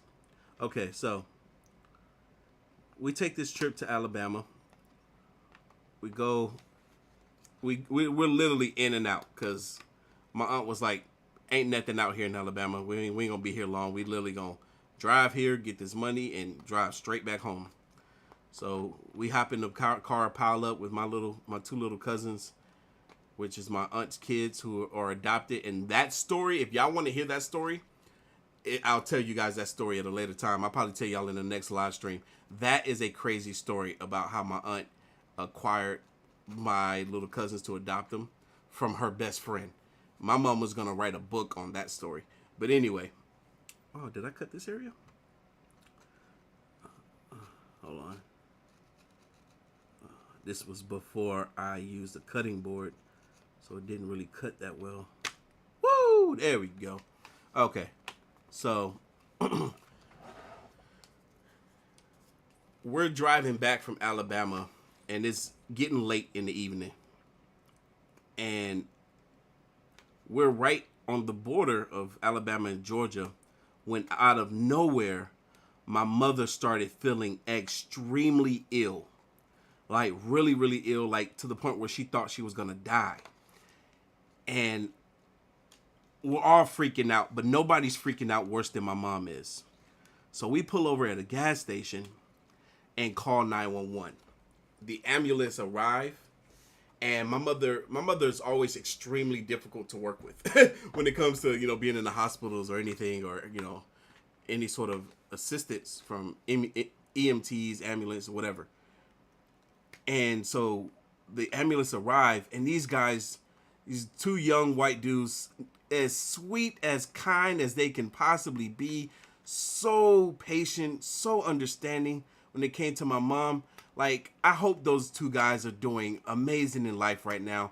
I hope they got everything they wanted, because, like, they even came and visit my mom in the hospital, like later on that evening or the next day or whatever, that morning, just to see how she was doing. I was like, oh my God, these guys are amazing. I've never experienced anything like that before or since. So my mom was, like I said, she was very difficult to deal with that day because she was feeling miserable. She felt like she was dying. She didn't know what was going on with her. And when we tried to get her in the ambulance, she would not lay down on the stretcher. And that's like a rule that they have, is like, you have to lay down on the stretcher.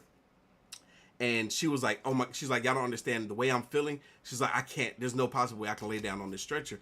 I might pass out and not wake up. And so they was like, okay, we're gonna sit you in the seats, on the side, of the ambulance, next to where they have the stretchers, but we have to, put the straps on you. She's like, okay. So they did that, and I sat up in the front next to the driver in the ambulance. And we're driving through these dark roads. I'll never forget. The roads was so dark. And I'm looking at the driver. I'm like, bro, you got to be used to this because it's so dark. I can't see nothing.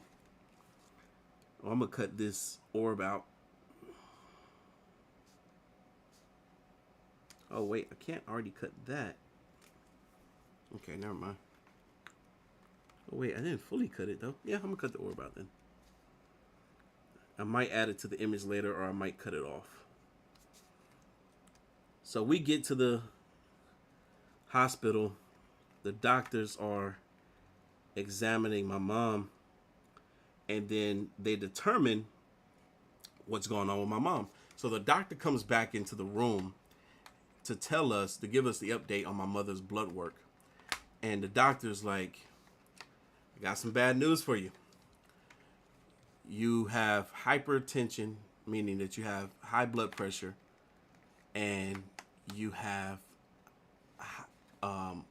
your blood sugar is reading at like a 400, which is extremely high. And she was like, the doctor, he was a male, he was a white guy, older white guy with white hair, I'll never forget. He was like, yeah, you're diabetic and you have high blood pressure. And you have some kidney failure. Well, this is before the kidney failure. This is before the kidney failure. But this was early stages of kidney failure. We almost there, y'all. We are almost there. Look at that. That looks good. I like that a lot. I can't wait to see how cut up half of this table is with this Goku image. So, yeah, we get the information from the doctor. And I'll never forget the doctor, after he told my mom that, he asked my mom, he was like, you really don't need to be at home by yourself. You need, because of your condition, you could, fall asleep and slip into a diabetic coma because, your blood sugar is so high. Like, do you have anybody, mind you, my mom was obese. She was a very heavy set lady. The doctor was, and because of that, this is why he was saying the stuff that he was saying. He's like, do you have anybody to look after you? A husband, maybe, some family? And my mom's response was, no, it's just me and my son. Although, you remember I told y'all, my aunt, we was with my aunt, going to Alabama. We're still in Alabama. My aunt and my cousins, they end up going back home and leaving us in Alabama, to go to the hospital. And then they came back the following day to pick us up. Or maybe the following 2 days, however long we were out there. And yeah, the doctor was like, well, you need somebody to look after you. You don't need to be at home by yourself for, too many hours a day. He was like, do you work? She was like, no, I don't. I'm not really working right now. She was like, I babysit and sell some candy on the side right now. Oh, no, okay. Oh, no, it did go black again. Mother. Hold on.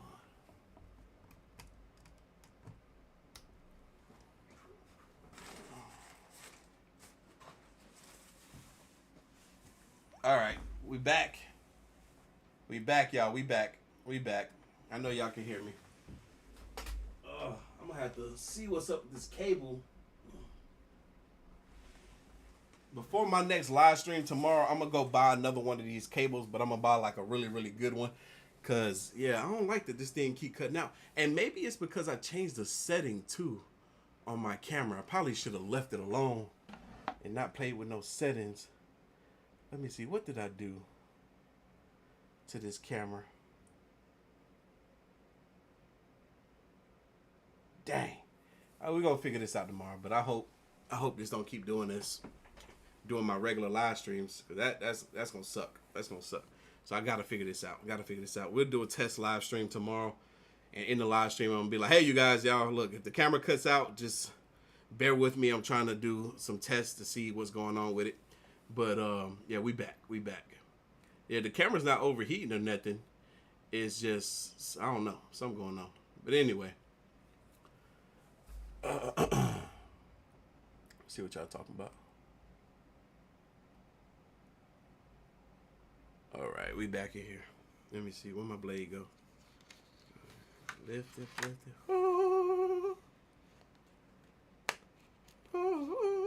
Oh, I ain't cut this bottom half. I swear I cut this. Yeah, I know I did. Why it ain't coming off?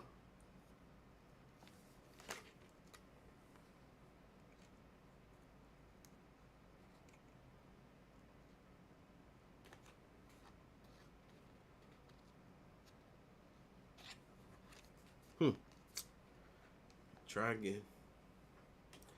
So, yeah.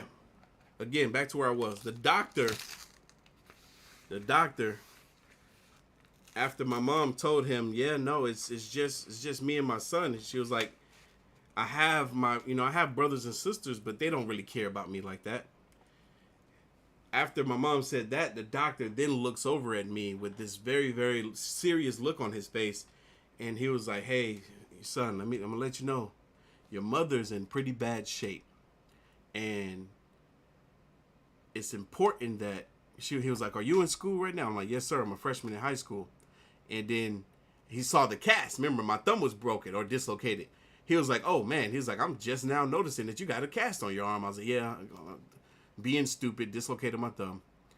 He was like, well, I know you're in school right now, but when you get out of school, it's very important that you come back home to mama, and so you can keep a close eye on her, because she don't need to be by herself for too many hours in a day. He was like, it's gonna be a tall order. It's gonna be a serious task. He's like, do you think you can take on that task? I was like, yes, sir. Of course. That's my mama. She brought me into this world. I got her. So that at that moment, the development of my life was basically at a standstill. It was at a halt. Because from the ages of 14 to 28, that's 14 years of my life, my focus was my mother. I didn't care about myself. I cared about her. That was all I cared about, was making sure that she was okay. So all of my wants and needs and desires, I just threw them all out the window, because my goal was to keep her here as long as I possibly could.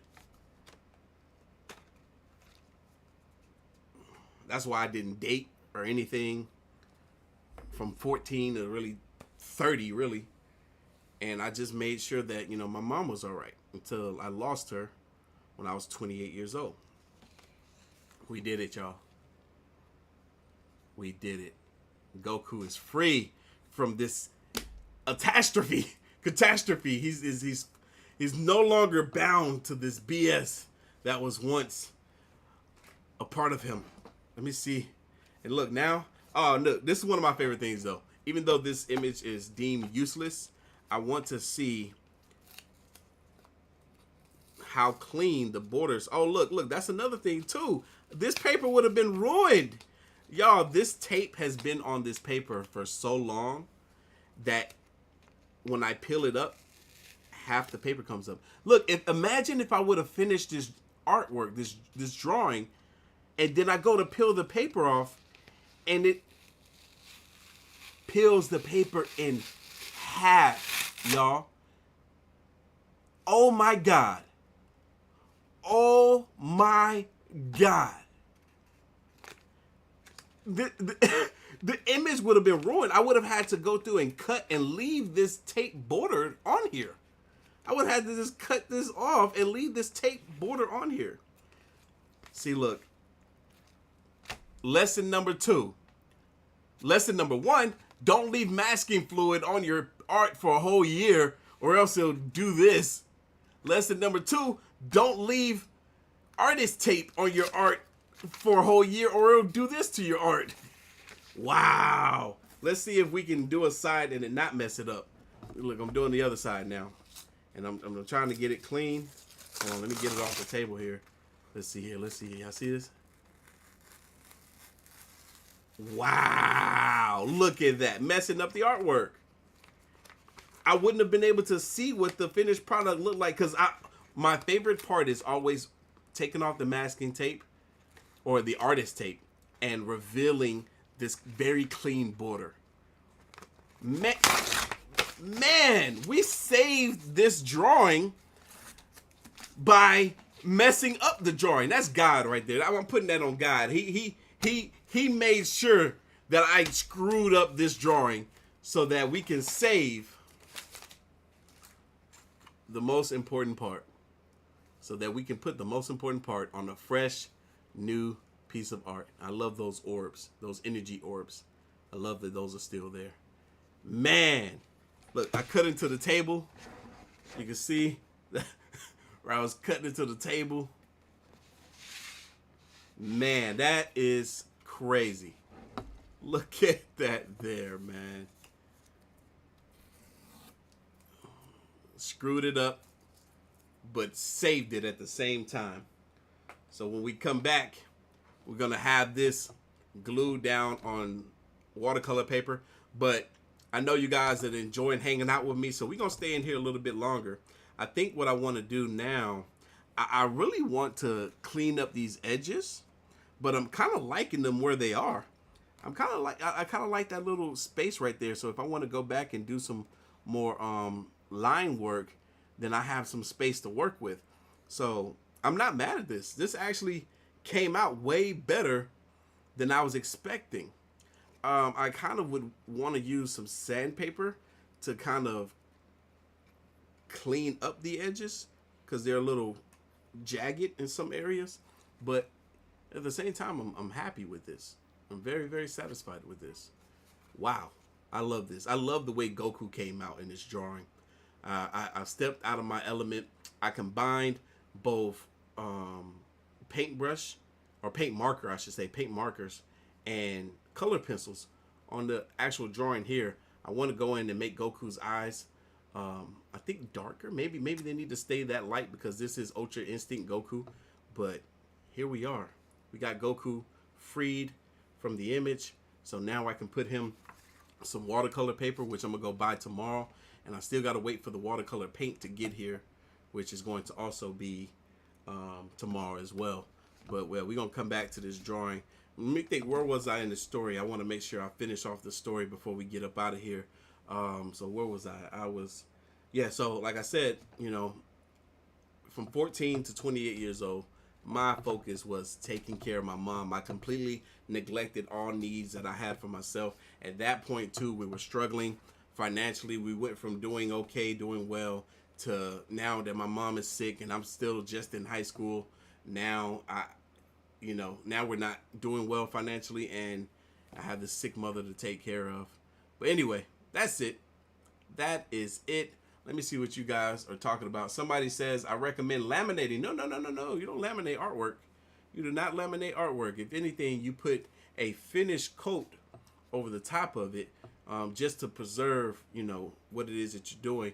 And then depending on what it is that you're doing will determine the type of coat that you put on there.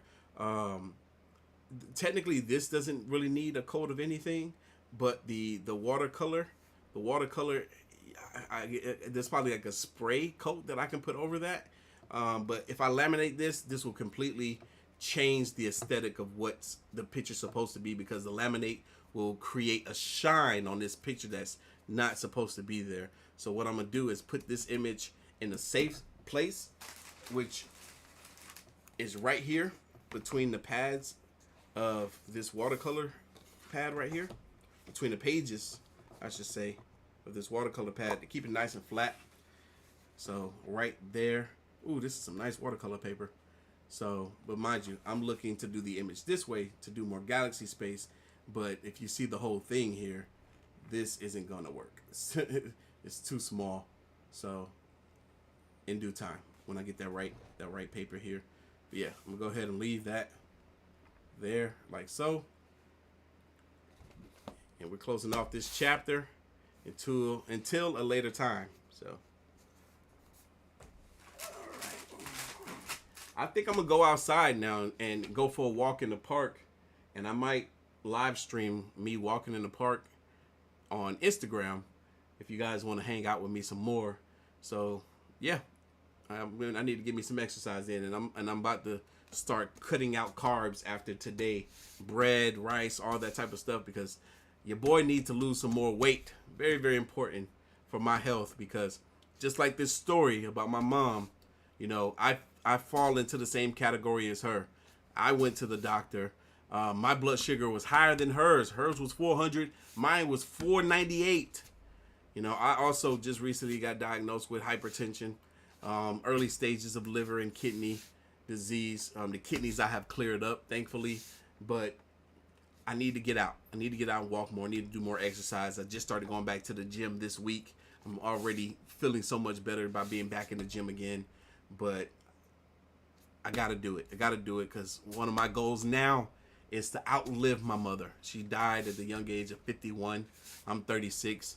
If I don't do better, y'all might not have many more years of me. So I gotta make sure that I do better. Anyway, not trying to bum y'all out, trying to uplift y'all's spirit and get y'all motivated to do more as well. Let me get up out of here. Let me go for this walk in the park. My phone is fully charged up, so I'm bringing y'all with me.